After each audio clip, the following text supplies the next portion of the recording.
Government taluk ആശുപത്രിയുടെ നടത്തിപ്പിലെ ഗുരുതരമായ അലംഭാവത്തിനെതിരെയും ചികിത്സാ നിഷേധത്തിനെതിരെയും നാട്ടുകാർ പ്രതിഷേധം ശക്തമാക്കുന്നു. ഈ അലംഭാവം ഉടനടി തിരുത്തിയില്ലെങ്കിൽ ശക്തമായ പ്രക്ഷോഭങ്ങൾ ആശുപത്രി സാക്ഷ്യം വഹിക്കേണ്ടി വരുമെന്ന് നാട്ടുകാർ. കുടുംബാരോഗ്യ കേന്ദ്രത്തിൽ നിന്ന് ഉയർത്തി താലൂക്ക് ആശുപത്രിയാക്കിയെങ്കിലും ചികിത്സാ സൗകര്യങ്ങളോ ഡോക്ടർമാരുടെ സേവനത്തിലോ കാര്യമായ പുരോഗതി ഉണ്ടായിട്ടില്ലെന്നാണ് പ്രധാന ആക്ഷേപം. ഓപ്പറേഷൻ തിയേറ്റർ ഉൾപ്പെടെയുള്ള സൗകര്യങ്ങൾ ഒരുങ്ങാത്തതിനാൽ ഇവിടെ സർജറി സേവനങ്ങൾ ലഭ്യമല്ല. എങ്കിലും ഇവിടെ സർജൻ തസ്തിക നിലനിർത്തിയിട്ടുണ്ട്.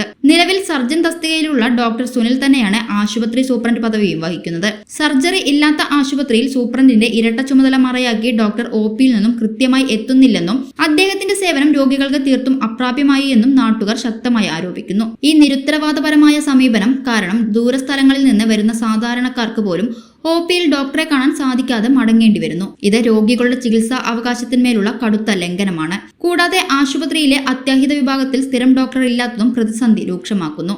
അത്യാഹിത വിഭാഗത്തിന് പ്രത്യേക ഡോക്ടർ ഇല്ലാത്തതിനാൽ ജീവൻ രക്ഷാ ചികിത്സ നൽകേണ്ട സന്ദർഭങ്ങളിൽ പോലും OP ഡോക്ടർമാർ തന്നെ അറ്റൻഡ് ചെയ്യേണ്ട അസൗകര്യമാണ് നിലവിലുള്ളത്. ഇത് പലപ്പോഴും ചികിത്സ വൈകാനും ഗുരുതരമായ പ്രത്യാഘാതങ്ങൾക്കും വഴിയൊരുക്കുന്നുവെന്നും നാട്ടുകാർ ആശങ്കപ്പെടുന്നു.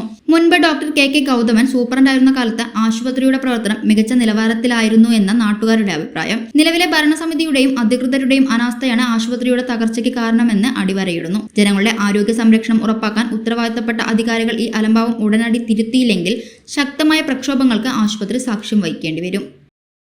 സൗജന്യ വൈഫൈ കണക്ഷൻ അങ്ങനെ വരാൻ വഴിയില്ലല്ലോ. ഫ്രീ മോഡം ഇൻസ്റ്റലേഷൻ ചുമ്മാ. സത്യാടോ, എന്റെ വീട്ടിൽ ഈ കണക്ഷനാ. തന്നെയും വിശ്വാസമില്ല.